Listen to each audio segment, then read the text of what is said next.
There is a specific kind of terror that comes from sitting in a courtroom while people who are not you decide, calmly, whether you are sane. That's where I was, in a quiet hearing room, in a chair that felt too big, listening to my own husband's lawyer describe me to a judge as a woman who had sadly deteriorated, who could no longer manage her own affairs, who needed a caring family member appointed to protect her. He gestured, so gently, so sorrowfully, toward my husband Trevor, who sat with his hands folded and his eyes downcast, the very picture of a devoted man forced into a painful duty. They had a folder, a thick one, months of documented episodes, the day I couldn't find my keys, the appointment I supposedly forgot, the confused phone call, the pills I'd failed to take. They had a doctor's preliminary assessment. They had Trevor's tearful testimony about how hard it was to watch me slip away. And they had a goal, though no one said it out loud in that room, my father's trust. 8 figures of it, which would pass, the moment a judge declared me incompetent, into the control of the loving husband sitting beside me with his eyes cast down. I sat there, and I did not cry, and I did not shout that I was fine, because shouting I'm fine is exactly what they were counting on, the frantic denial of the unwell. Instead, I rested my hand on a folder of my own, one Trevor didn't know existed, and I waited for my turn to speak. My father was a mathematician. He taught me one thing above all others, and I had been holding on to it through the worst year of my life like a rope in the dark. Catherine, he used to say, anyone can tell you the answer is whatever they need it to be. Doesn't matter. You show your work. The work doesn't lie. They thought they'd come to that hearing to prove I'd lost my mind. They had no idea I'd spent a year showing my work. Let me take you back. My name is Catherine, and I teach high school mathematics, which is another way of saying I have spent 20 years teaching teenagers that reality doesn't care how badly you want a different answer. 2 + 2 is 4. You can argue, you can cry, you can insist. The floor is still the floor. I believed that about the world, the way some people believe in God, which is exactly what made what Trevor did to me so effective, and so nearly fatal. I married Trevor 4 years ago, 2 years after my father died, and left me his estate, a substantial trust he'd built over a lifetime, and the house I grew up in. I was 41, settled, not looking, and Trevor arrived like warmth in a cold season, attentive, easy. He liked that I was precise. He called it adorable, the way I balanced everything to the penny, kept my little planners, showed my work on everything. I know now he wasn't charmed by it. He was studying it, learning the exact shape of the woman he was going to have to dismantle. Because a man who wants to convince the world that his wife is losing her mind has a much harder job when his wife is a mathematics teacher with 20 years of documented competence and a planner for everything. So Trevor did what the truly patient predators do. He didn't rush. He spent a year, quietly, methodically, taking my greatest strength, my precision, my trust in an orderly reality, and turning it into the weapon he'd use to bury me. It started so small, I didn't even register it as anything. My keys weren't where I left them. Then my planner had an appointment in it I didn't remember writing, in handwriting that looked almost, but not quite, like mine. Then Trevor started, gently, correcting my memories. No, sweetheart, we talked about this on Tuesday, don't you remember? We hadn't. You told me you'd already paid that. Cath, are you sure you're okay? I hadn't said that. At first I argued. I'm a precise person. I knew I hadn't forgotten these things. But here is the terrible genius of it. When one reliable person calmly, lovingly insists that your memory is failing, and it happens again, and again, and again, you begin to do the math. And the math starts to say, the common factor in all these errors is me. 20 of these incidents can't all be someone else's fault, can they? That's the trap. That's the whole trap. A gaslighter doesn't convince you the floor isn't the floor. He just makes you doubt your own eyes enough times that you stop trusting them, and then he tells you where the floor is. My medication was the masterstroke. I take a small daily thyroid pill, nothing dramatic, but pills started going missing from the organizer. I'd swear I hadn't taken Thursdays, the slot would be empty, or I'd find I had taken too many. Trevor began, so worriedly, keeping track of my medication to help. He began mentioning it to my friends, to my cousin. I'm just a little concerned about Cath lately. Planting in every person who loved me a small seed labeled "something's wrong with Catherine." By month 8, I had started to believe it myself. I was tired all the time. I didn't know yet that he'd been quietly disrupting my sleep. I was anxious, second-guessing everything, apologizing constantly. I had become, through no failure of my own, exactly the fragile, uncertain woman his folder described. And then one afternoon, looking for my own missing pills, I put my hand into the pocket of Trevor's coat. They were there, Thursday's pill, and 3 others, in a little folded square of paper, tucked into my husband's coat pocket like a receipt he'd forgotten to throw away. I stood in the hall holding them, and the whole year reorganized itself in a single, silent instant. The keys, the planner in the not quite my handwriting, the corrected memories, the missing pills that had made me doubt my own reliable body. It wasn't me. It had never been me. 2 + 2 had been 4 the entire time. Someone had just been standing behind me, very patiently, erasing my 4s and writing in 5s, and telling me I couldn't add. I want to tell you my first feeling was rage. It wasn't. My first feeling, and I'm not proud of it, but it's the truth, was relief. An overwhelming, knee-buckling relief. Because for 8 months I had been grieving my own mind, terrified I was disappearing, and in that instant in the hallway, I understood that my mind was perfectly, completely intact. I wasn't losing myself.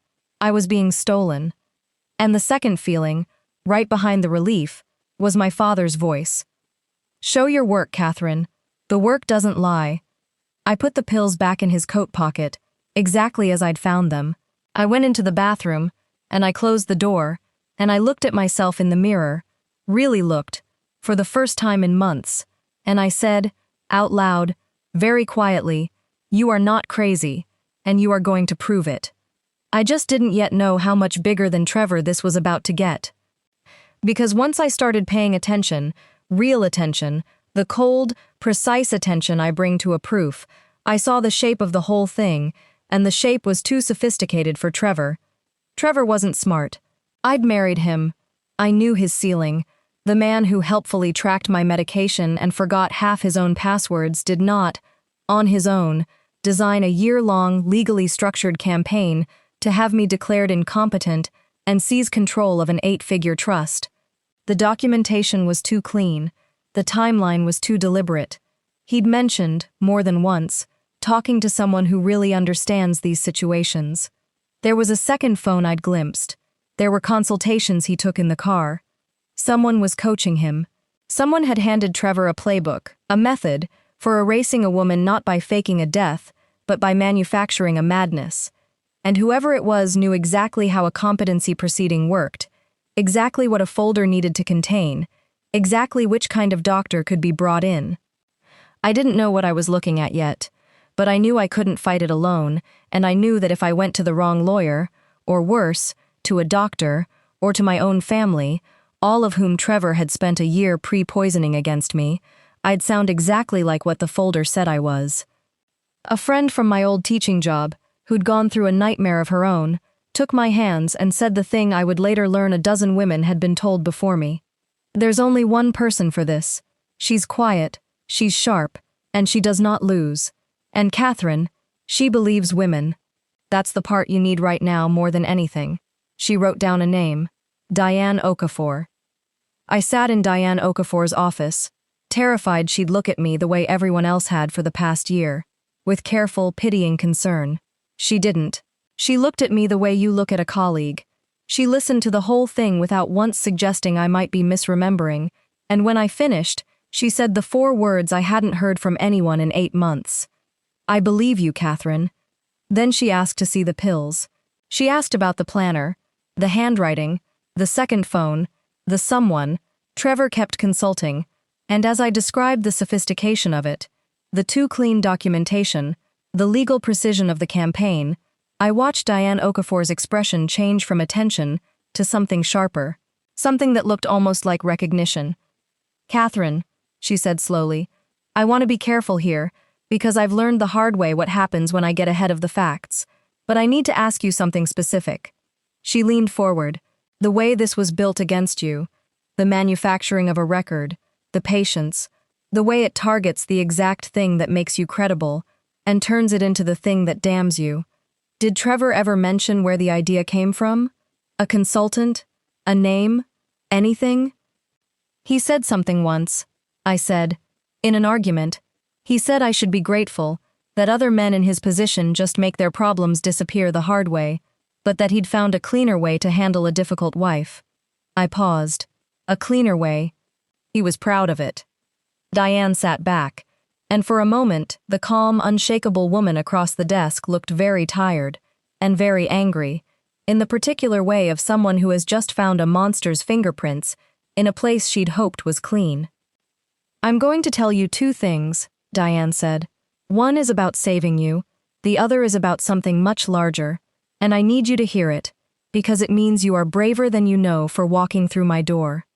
The first thing, we are not going to fight the question they want to fight. They want a courtroom arguing about whether Catherine is crazy, because in that argument, every emotional reaction you have looks like proof, and every calm one looks like an act. We're not playing that game. We're going to change the question. The only question I want that judge asking by the end is why does Trevor benefit so enormously if she's declared incompetent, and why is every single piece of his evidence something he personally controlled? We don't defend your sanity. We expose his motive. A predator can survive looking cruel. He cannot survive looking greedy and calculating in front of a judge who was about to trust him. I felt something in my chest unlock. It was, I realized, a mathematician's answer. Don't argue the number they gave you. Show the work behind it. The second thing, Diane said, and her voice dropped. That cleaner way Trevor was so proud of? He didn't invent it. I've spent years chasing men who sell exactly this methods for erasing an inconvenient wife. I thought I understood their whole catalog. Faked deaths, hidden assets, manufactured debt. But this, weaponizing a competency proceeding, manufacturing a madness to seize a trust, this is new. It's an evolution, which tells me the network I've been fighting didn't die when I took down their best teacher. It adapted. Someone is still out there, selling the next generation of this. She looked at me. You didn't just come here to save yourself, Catherine. You may have brought me the first evidence that the thing I thought I'd wounded is still very much alive. So I did what my father taught me. I showed my work. For 3 months, while continuing to play the fragile, apologetic, slipping woman Trevor believed he'd created, which was its own special kind of exhausting, I documented everything. Diane taught me how, and 2 other women helped. Women she brought in who I'd later understand were part of something bigger than a law firm. There was Grace, a nurse, who understood medication and medical records better than anyone, and who taught me exactly how to establish, cleanly and irrefutably, that my cognitive decline had a much simpler cause, someone tampering with my sleep and my pills. Get the independent evaluation, Grace said. Not their doctor, a real one, a thorough one, on the record. When a genuine specialist certifies you're perfectly sound, their whole folder becomes a story with no ending. I did. I sat through a full, rigorous neurological and psychological evaluation, and I passed it the way I'd passed every math exam of my life, completely. There was Vivian, who understood trusts and the people who circle them, and who helped me trace the one thing that would sink Trevor faster than any evidence of cruelty, the paper trail of his intent. Men who do this can't help themselves, Vivian said. They start spending the money before they have it. Find where he's already planned to move your father's trust. That's not a sad husband protecting his wife. That's a motive with a date on it. We found it. Trevor had already been in contact, through that second phone, with that consultant, about how the trust would be restructured the moment he became my conservator. And quietly, precisely, I set up a small camera in our home, because a gaslighter's entire power is that no one sees him do it. Those 3 months were the strangest of my life, stranger even than the 8 that came before, because now I knew, and I had to spend every waking hour pretending I didn't. I had to keep being the fragile, apologetic Catherine, keep forgetting things, keep letting Trevor correct my memory with that patient, loving cruelty, keep thanking him for tracking my pills while I filmed him tampering with them. I had to lose arguments on purpose. I had to let my own cousin look at me with worried pity at Sunday dinner and not say a word in my own defense, because the moment Trevor sensed I'd woken up, he'd move the hearing forward or find some worse way to bury me. The hardest night came when he nearly found the camera. He was straightening the bookshelf where I'd hidden it, and his hand passed within inches of it, and I stood in the doorway with my heart slamming and made myself say, lightly, "Leave that, sweetheart, you know I like my clutter." The same tired, scattered voice he expected, and he chuckled and moved on, and I went into the bathroom and shook for 10 minutes. That was the price of the proof. Every day I had to be the woman they were erasing, so that one day I could be the woman who couldn't be. I caught Trevor moving my keys. I caught him editing my planner. I caught him, on a Thursday, palming my pill from the organizer and folding it into a little square of paper. I had my work, every step of it, and I let them walk all the way to the hearing, certain they'd already won. Which brings us back to that quiet hearing room, to Trevor with his eyes cast down, to the thick folder, to the lawyer describing my sad deterioration, to my father's voice and the folder in my own lap that Trevor didn't know existed. When it was my turn, I did not protest that I was sane. I did not cry. I stood up, calm and precise, a math teacher at the board, and I said, "I'd like to respond to the evidence with some evidence of my own. I'll show my work." I entered the independent evaluation first, a rigorous, current, specialist assessment certifying that I was of completely sound mind, with no cognitive impairment of any kind. It sat on the table next to Trevor's folder of episodes, like a proof next to a guess. Then I entered the medical records establishing that my months of confusion and fatigue correlated precisely with a period of disrupted medication and sleep, the timeline laid out like a graph. Then I played the footage. Trevor moving my keys. Trevor editing my planner, in that careful, not quite my handwriting. Trevor folding my thyroid pill into a square of paper and slipping it into his coat. The hearing room went completely silent. Trevor's eyes were no longer cast down. They were wide. And then I did the thing Diane had built the whole strategy around. I turned to the judge and I said, quietly, "I'd ask the court to consider a simple question. Every single item of evidence suggesting I am incompetent was created, recorded, or reported by the one person who stands to gain control of an 8-figure trust the moment I'm declared unable to manage it. And here," I entered Vivian's paper trail, "is documentation that my husband was already planning how to restructure that trust, months ago, before this petition was ever filed."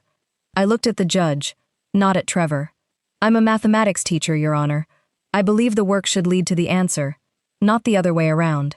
I'd respectfully suggest that this petition started with the answer someone wanted, my money, and worked backward."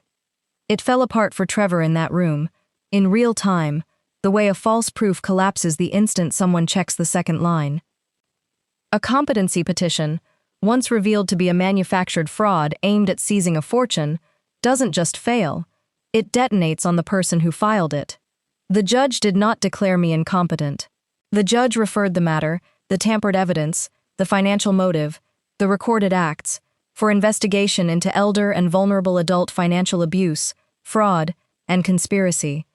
The doctor who'd provided the convenient preliminary assessment suddenly had a great deal to explain about his methods and his relationship with Trevor.